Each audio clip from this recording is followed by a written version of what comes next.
Captain Maya Torres walked down the long corridor of the Velkari Palace. Her boots made soft sounds on the smooth floor. She was tired, very tired. The past 3 months had been hard. She had worked day and night to help the Velkari. People fight a terrible disease that was killing thousands of them.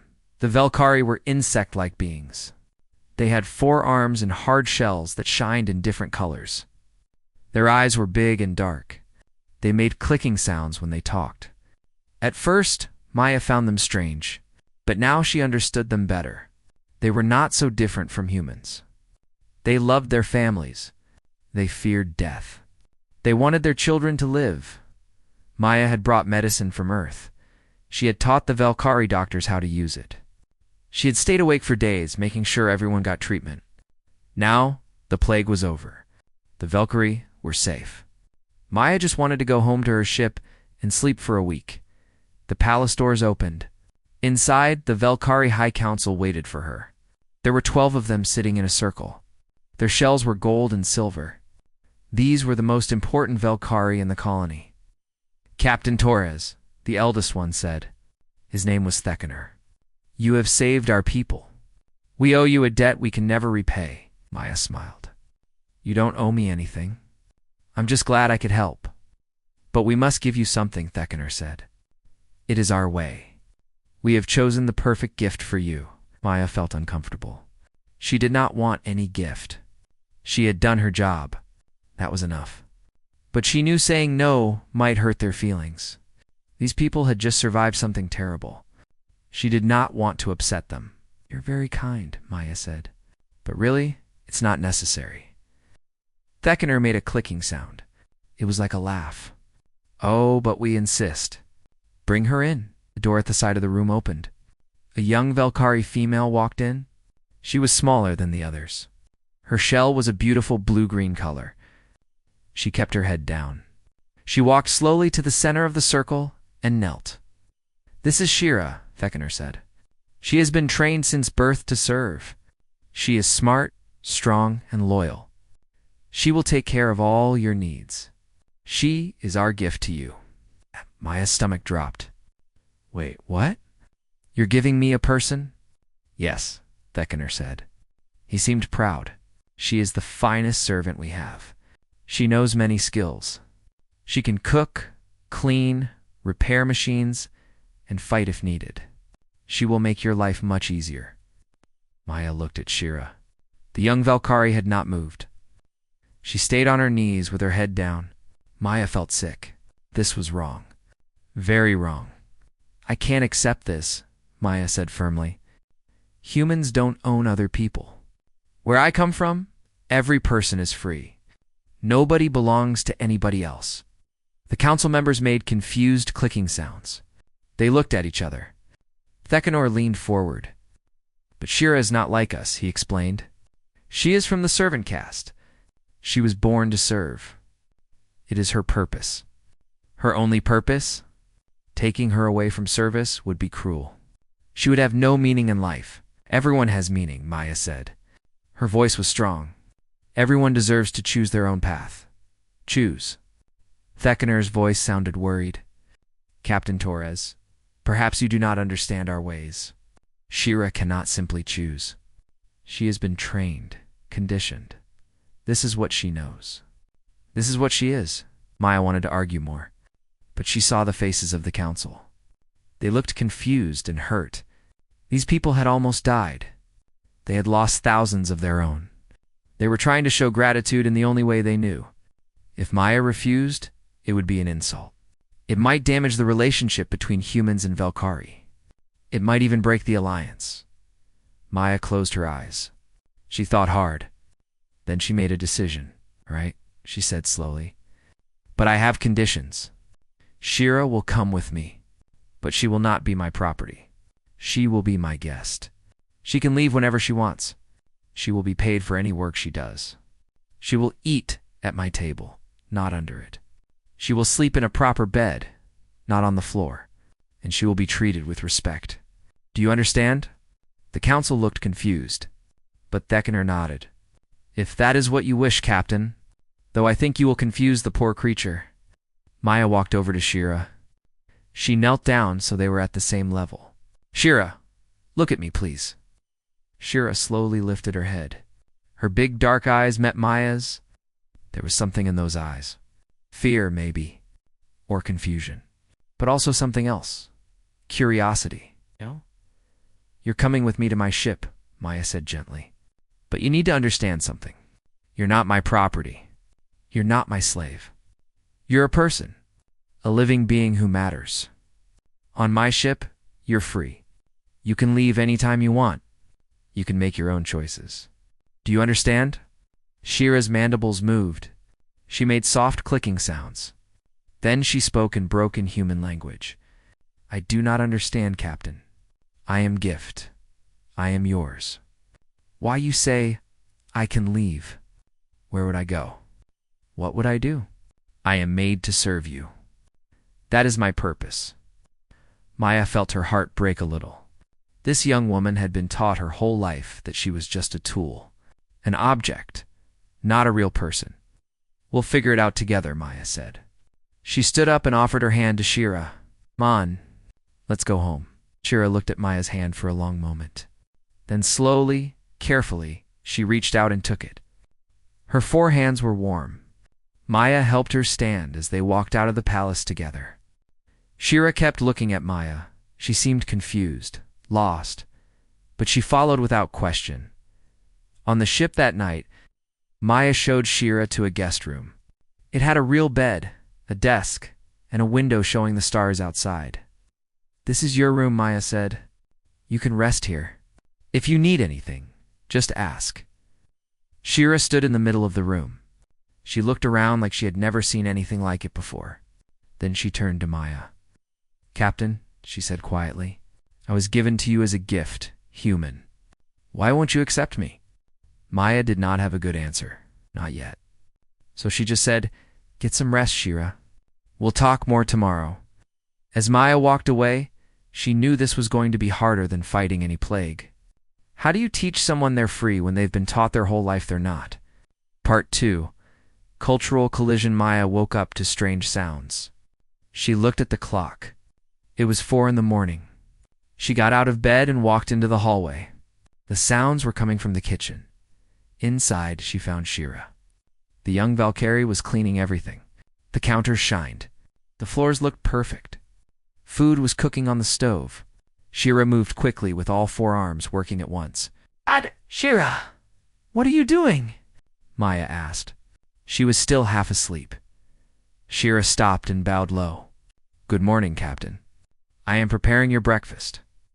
I also cleaned your quarters while you slept. I repaired the broken light in the hallway. I organized your files. And I updated the ship's maintenance logs. Is there anything else you need? Maya rubbed her face. Shira, it's 4 in the morning. Did you sleep at all? Sleep? Shira tilted her head. I rested for 3 hours. That is all I need. I must be useful. I must earn my place here. Don't need to earn anything, Maya said. She sat down at the table. And you need more than 3 hours of sleep. 8 hours is normal for your species. I checked. But I am servant caste, Shira said. She sounded confused. We require less rest. We are built for work, Maya sighed. This was going to be a long day. Over breakfast, Maya tried to explain again. Shira, on this ship, everyone is equal. You're not here to serve me. You're here as a member of the crew. That means you work normal hours. You eat with everyone else. You rest when you need to. Shira's mandibles moved nervously. But what is my purpose then? If I do not serve, what am I? You're Shira, Maya said simply. That's enough. But it was not enough for Shira. Over the next few days, Maya saw how deep the problem went. Shira would not sit in chairs when Maya was in the room.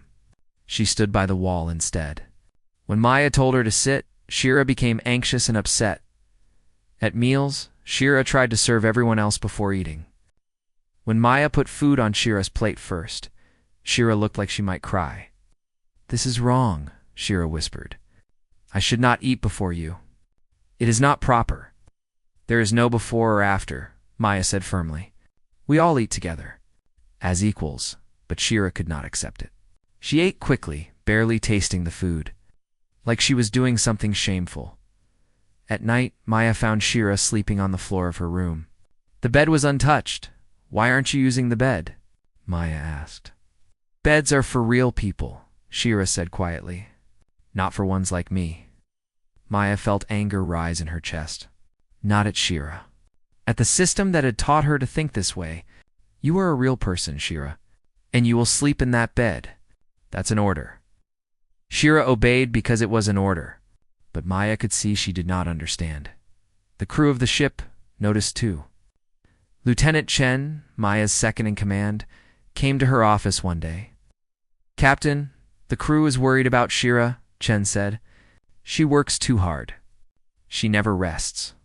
Yesterday she tried to clean the reactor core while it was running. We had to pull her out. She could have died, I know, Maya said. She felt tired. I don't know how to help her. Maybe you need to give her a real job, Chen suggested. Something that's hers. Right now, she's trying to do everything because she doesn't know what her role is. Maya thought about it. Chen was right. Shira needed purpose, but not the purpose she had been taught. A new purpose. One she could choose. Maya called Shira to her office. I want to try something, she said. I'm going to assign you to engineering. You showed skill with machines. When you repaired that light, Chief Engineer Rodriguez needs help. Would you like to work with him? Shira's eyes went wide. Me? Work in engineering? But I am not trained for such important work. Rodriguez will train you, Maya said. If you want to. It's your choice. That word again. Choice. Shira looked scared of it, but she went to engineering. And something amazing happened. Shira was good at it. Very good. Her forearms could work on multiple parts at once. Her mind was quick. She learned fast. Rodriguez was impressed. Captain, that girl is a natural, Rodriguez told Maya. She fixed a problem with the cooling system that I'd been working on for weeks. Took her to hours. Maya felt hope for the first time. Maybe this would work? Maybe Shira could find value in herself beyond serving. But then the incident happened. One of the crew members, a man named Harris, did not like having Shira on the ship. He thought aliens should not work alongside humans. One day he said something cruel to Shira. You're just a bug, he said. A slave bug. You don't belong here. Shira stopped working. Her whole body went still. Then she bowed to Harris. You are correct. I am sorry for offending you. I will leave. Maya heard about it from Rodriguez. She found Harris in the mess hall and confronted him. What you said to Shira was wrong, Maya said. Her voice was cold. She's a member of this crew. You will treat her with respect, or you will face consequences. Harris laughed. She's not crew captain. She's your pet project. Everyone knows it. You can't save her. She'll always be what she was made to be. Maya wanted to hit him, but she did not. She was a captain. She had to be better. You're on report, Harris, and you're going to apologize to Shira. She found Shira in her room. The young Valkyrie was packing her few belongings into a small bag. What are you doing? Maya asked. I am leaving, Shira said. Her voice was flat. Harris is right. I do not belong here. I make you look bad. I cause problems. I should return to the Valkyrie. Maybe they will take me back. Maya sat down next to her. Is that what you want? To go back? Shira stopped packing. Her mandibles trembled. I do not know what I want. I have never wanted anything. Wanting is for real people. I just am. I just serve. That is all I know how to do. And learn something new, Maya said gently. I know it's scary. Change is always scary. But you're more than what they made you. I can see it. Rodriguez can see it. The whole crew can see it. Everyone except you. Why do you care so much? Shira asked. Her voice broke. I am nothing. Why does it matter to you what happens to me? Maya thought about how to answer. How to explain that every person mattered? That freedom was not just a human idea. It was a universal right. Because you asked me a question, Maya said finally. That first night, you asked why I would not accept you. A tool does not ask questions. A slave does not question their master. But you did. That means part of you knows there's more to life than serving. I'm just trying to help you find that part. Shira looked at Maya for a long time. Then slowly she started unpacking her bag. Hash Part 3. The value of choice. The alarm screamed through the ship. Maya ran to the bridge. Lieutenant Chen was already there looking at the screens. What's happening? Maya asked. Distress call, Chen said. A merchant convoy is under attack. Pirates 3 ships. The merchants have families on board. Children. Maya did not hesitate. Set course. Maximum speed. Sound battle stations. The crew moved quickly. Everyone knew their jobs. Maya saw Shira run past toward engineering. In the past few weeks, Shira had become part of the routine.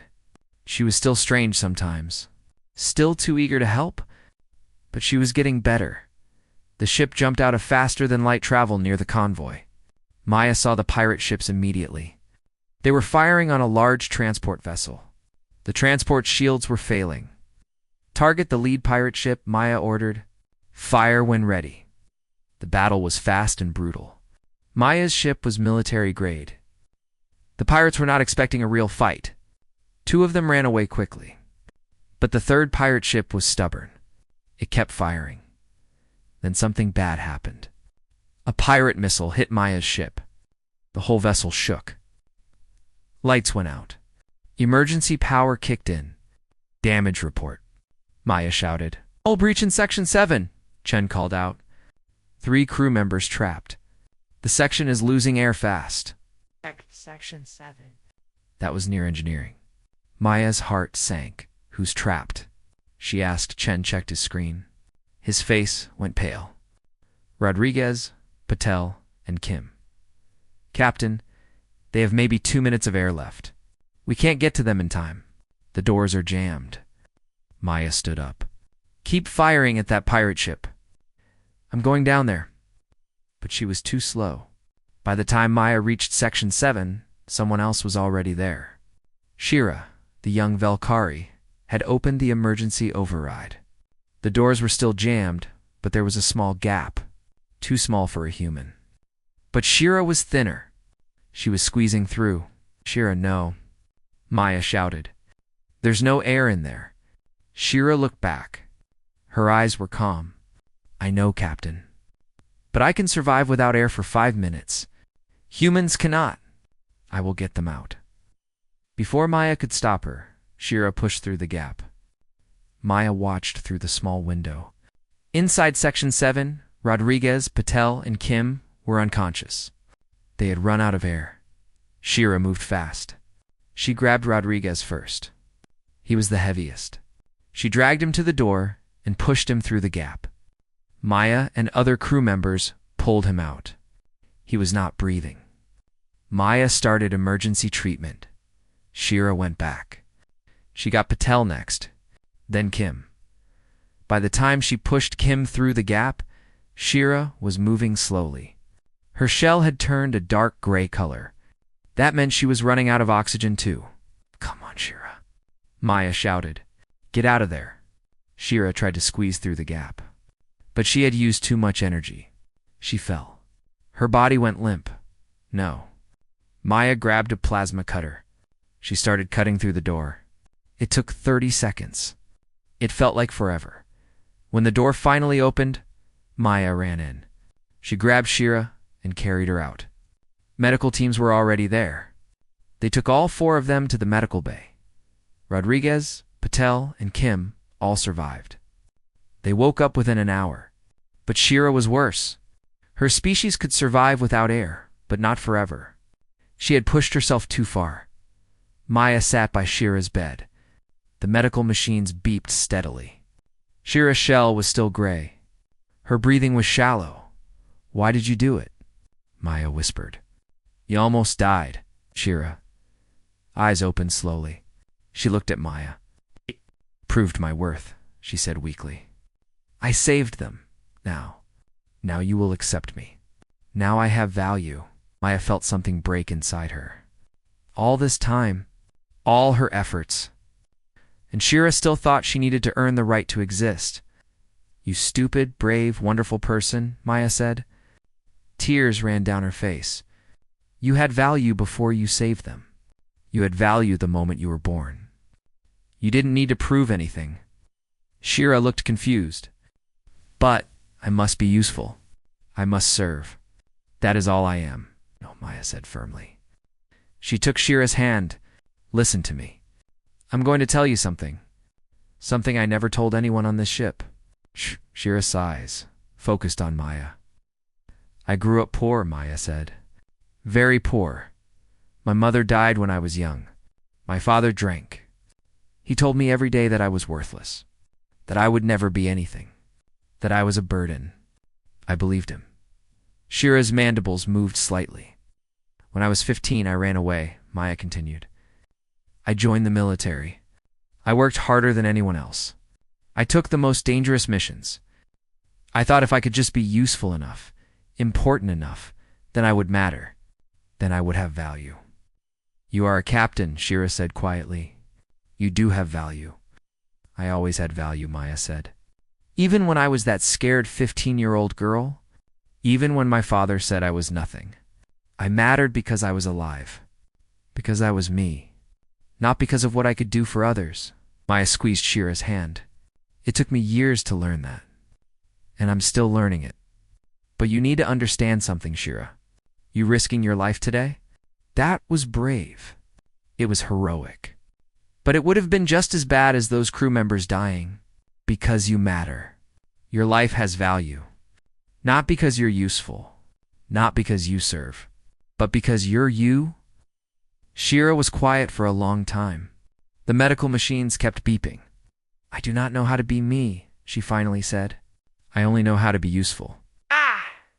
Then we'll figure it out together, Maya said. But you need to promise me something. Promise me you won't throw your life away trying to prove your worth. You're already worthy. You always were. Shira's eyes closed. I will try to understand, she whispered. But it is hard. Everything I was taught says you are wrong. No, Maya said. But think about it. If you were really just a tool, just a thing to be used, would I be sitting here crying over you? Would Rodriguez have asked about you first thing when he woke up? Would the whole crew be outside that door worried about you? Shira's eyes opened again. They are worried about me? Go see for yourself, Maya said. With Maya's help, Shira sat up.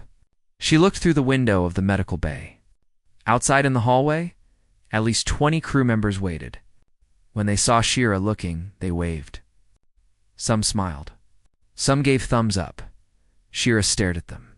I do not understand. Why do they care? Because you're part of this crew, Maya said. You're one of us, and we take care of our own. For the first time since Maya had met her, Shira cried. Valkyrie tears were different from human tears. They were thick and silver. They ran down Shira's face and dripped onto the bed. I am afraid, Shira whispered. Part 4, Learning to Choose 3 months passed. Shira healed from her injuries. Something else healed too. Something inside her. She started making small choices. One morning, Maya asked what she wanted for breakfast. Shira did not say whatever you want, Captain. She said, I would like the fruit salad, please. It was a small thing, but it was huge. She started sleeping in her bed every night. She sat in chairs without being ordered to. She ate at the same time as everyone else. One day, Lieutenant Chen found Shira in an empty storage room. She had brought him plants. Valkyrie plants with strange purple leaves and blue flowers. Human plants, too. Roses, ferns, and something that looked like bamboo. What is this? Chen asked. Shira looked nervous, like she'd been caught doing something wrong. I wanted to make a garden. The ship has the space. I thought it would be nice. But if it is not allowed, I will remove everything. Chen smiled. It's beautiful. Does the captain know? Not yet, Shira admitted. I was going to ask. But then I thought maybe I should just do it and see if anyone minds. Chen laughed. That's called taking initiative. That's a good thing. Keep it up. The garden grew. Other crew members started visiting. They found it peaceful. Shira would talk to them about the plants. She knew everything about them. How much water they needed. What kind of light they liked. She was happy there. Maya saw the change in Shira. The young Valkyrie was becoming more confident. She laughed sometimes. She made jokes. She had opinions about things. She was becoming herself. Then the message came. Maya was on the bridge when the communication came through. It was from the Valkyrie homeworld. An official delegation wanted to visit the ship. They wanted to see how Shira was doing. Maya had a bad feeling about this, but she could not refuse. The Valkyrie were allies. She had to receive them. 3 Valkyrie arrived the next day. They were all high caste. Their shells were gold. They walked with authority. Shira stood with Maya to greet them. The leader of the delegation was named Varash. He looked at Shira and made a disgusted clicking sound. "What have you done to her?" Varash demanded. Maya kept her voice calm. "I don't understand your question. Look at her." Varash pointed at Shira. "She stands like an equal. She looks us in the eye. She carries herself with pride. This is wrong. This is very wrong." Shira took a step back. Her confidence seemed to drain away. She looked at the floor. "There is nothing wrong with pride," Maya said firmly. "Shira has earned her place on this ship." Earned. Another delegation member laughed. It was a harsh sound. "She is servant caste. She does not earn things. She is given purpose by those above her." "Not on my ship," Maya said. Her voice had an edge to it. "On my ship, everyone earns their place through their work and character." Virash made an angry gesture with his forearms. "This is exactly what we feared. Captain Torres, you are destroying this creature. You are making her believe she is something she is not. When she returns to our world, she will not fit in. She will be miserable. You are being cruel by being kind." "She's not returning to your world," Maya said, "unless she wants to." "Wants?" Varash looked shocked. "Since when does a servant want?" "Captain, you have confused her. You have damaged her conditioning. She needs to be re-educated. To remember her place, we have come to take her home." Shira made a small sound. It was fear. Maya stepped between Shira and the delegation. "Nobody's taking anyone. Shira is free to choose where she goes and what she does. She cannot choose." Varash was shouting now. "She was not made to choose. Captain Torres, please try to understand. Our society has evolved over thousands of years. We have different castes for different purposes. The servant caste is happy serving. It is in their genes. In their training, what you are doing is like teaching a fish to climb trees. It is unnatural and wrong." Maya felt her anger rising, but she kept it controlled. What's unnatural is owning another living being. What's wrong is telling someone they have no value beyond serving others. The 3rd delegation member spoke for the first time. Her name was Liara. She sounded sad. "Captain, I understand your human values. I respect them. But you must understand our reality. If Shira stays with you, she can never come home. She will be outcast.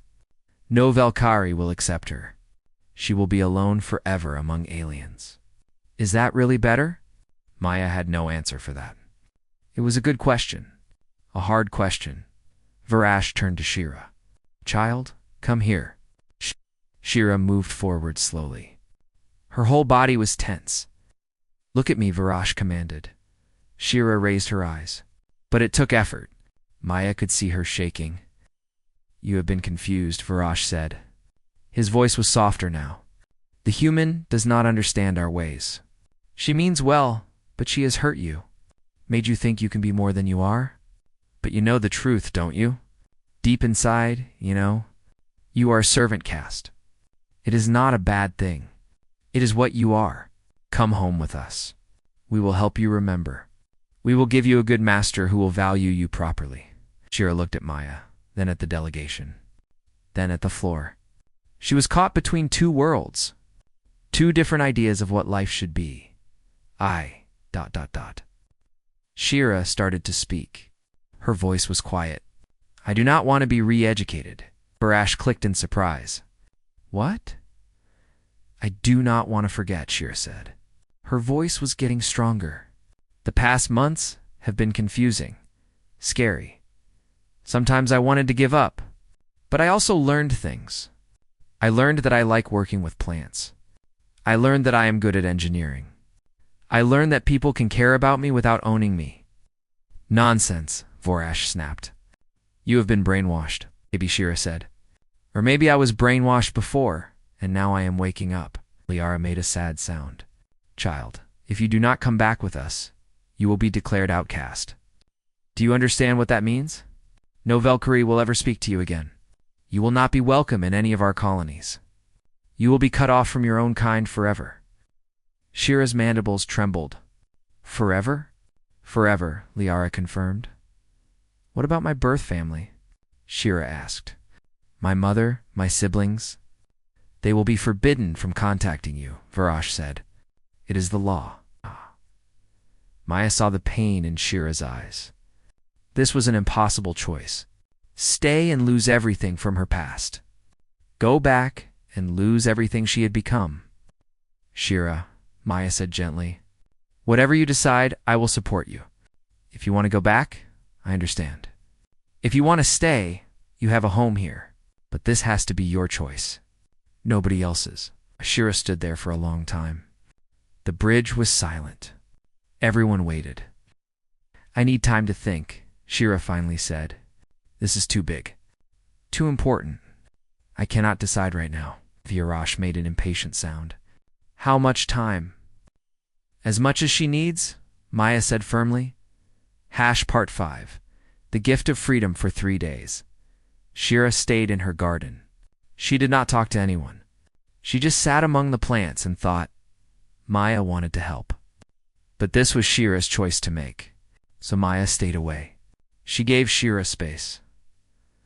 On the 3rd day, Lieutenant Chen came to Maya's office. Captain Shira wants to see you. In the garden. Maya went there immediately. She found Shira sitting next to a small Valkyrie plant with purple leaves. Shira looked tired. Her shell was dull.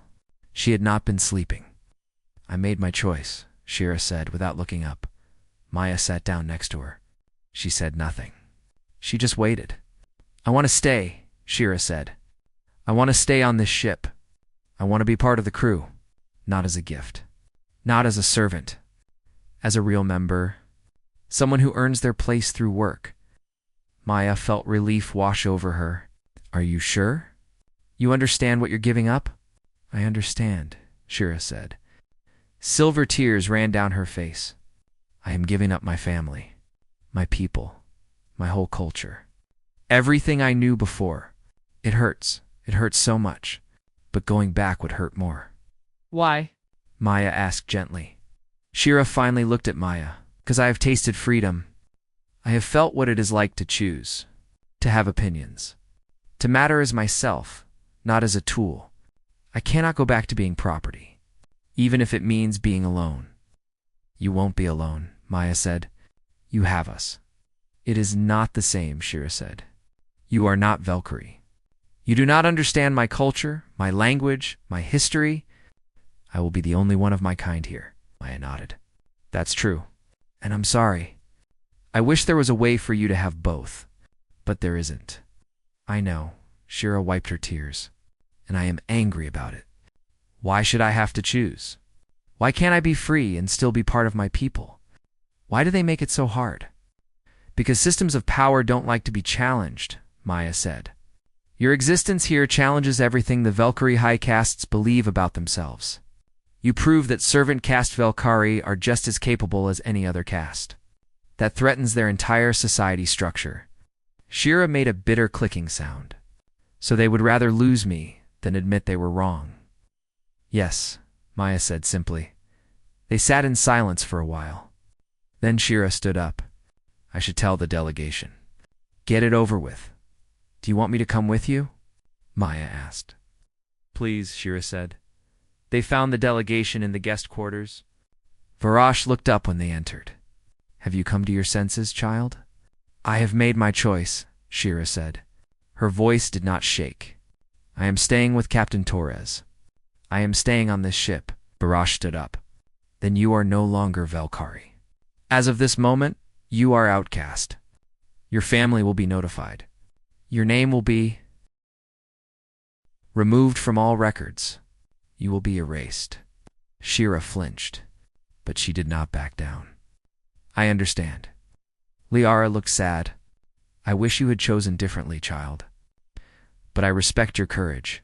Few Velkari would make such a choice. That is because you do not give them the chance to choose, Shira said. You take away choice and call it purpose. You take away freedom and call it tradition. Varash made an angry sound. You are young and foolish. You will regret this. Maybe, Shira said, but it will be my regret. My choice. My life. The delegation left that same day. They did not say goodbye to Shira.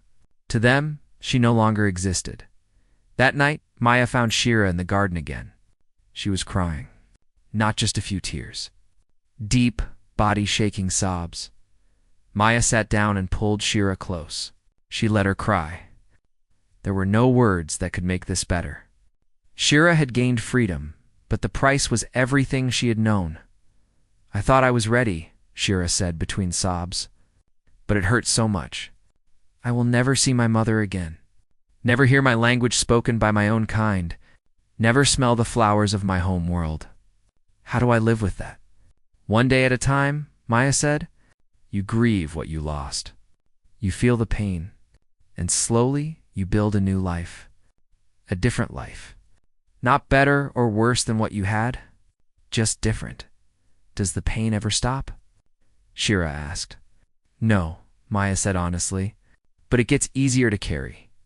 And you find new things to fill the empty spaces. New family. New traditions. New home. Shira pulled back and looked at Maya. Why did you do this? Why did you fight so hard for me? I am not even human. I was just a gift you did not want. Why do you care so much? Maya thought about her answer carefully. This was important. When I first met you, Maya said, you were scared and confused. But you asked me a question? Why won't you accept me? A real person asks questions. A real person wants to understand. In that moment, I saw you. Not a servant. Not a gift. But a living being with thoughts and feelings and potential. Maya took Shira's hands. You asked why I care? I care because you matter. Not because of what you can do. Not because of what caste you were born into. But because you exist. Because you're you. And that's enough. Shira was quiet for a long time. Then she said, on Velkar, we have a saying. The river does not ask permission to flow. I think I understand it now. I do not need permission to be a real person.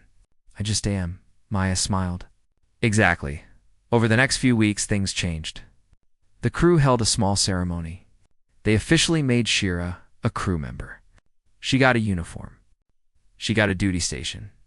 She got a salary. Rodriguez gave her a gift.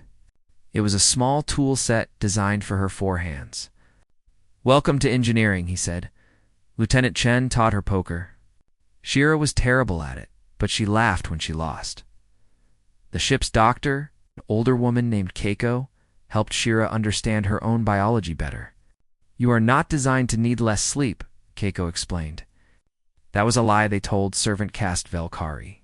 You need 8 hours just like any Velkari. Your body is the same. Shira learned that many things she had been taught were lies. Small lies designed to keep servants in their place. It made her angry. But it also made her determined to live differently. One evening, Maya found Shira in the garden. She was planting something new. A small seedling. What's that? Maya asked. It is a Velkari morning flower, Shira said. We plant them when someone dies. When we lose something important, I'm sorry, Maya said. Do not be, Shira said. She smiled sadly. I am mourning my old life. The person I was, the family I lost. They deserve to be remembered. She moved to another spot and planted a different seed. This is a Terran rose. for new beginnings, for the life I am building now. I watched the young Valkyrie work. Shira had lost so much, but she had also gained something precious: choice, freedom, the right to be herself. Shira, Maya said, "Do you remember that first night? When you asked why I wouldn't accept you as a gift?" Shira nodded. "I remember. Do you still wonder?" Maya asked. Shira thought about it. Then she shook her head. "No, I understand now. You could not accept me as a gift because I am not a thing to be given. I am a person. You saw that before I did? And now?" Maya asked. "What do you see when you look at yourself?" Shira looked at her hands. All 4 of them. Then she looked at the garden she had created, the plants growing, the life she was building. "I see someone who is learning, someone who makes mistakes, someone who is scared sometimes, but also someone who chooses, who grows, who matters." She looked at Maya. "I see me." Maya smiled. "Good, because that's exactly what I see too." They sat together in the garden. Around them, the ship hummed with life. Crew members walked past. Some waved at Shira. She waved back. This was her home now. Not perfect, not easy, but hers. Built on choice, not obligation. On respect, not ownership. On freedom, not servitude. Shira would always carry the pain of what she lost. The family she could never see again. The culture she was cut off from. But she also carried something new. Hope, purpose, a sense of self. She was no longer a gift. She was Shira, and that was enough. As the stars moved past the windows, Shira tended her garden. The morning flower for what was lost, the rose for what was gained. Both growing together, both necessary. Maya watched her for a moment, then left her to her work. Some journeys had to be walked alone, but Shira was not alone. She had a ship full of people who saw her, who valued her, who knew she mattered, and maybe that was the greatest gift of all. Not to be given away, but to be seen, to be known, to be free.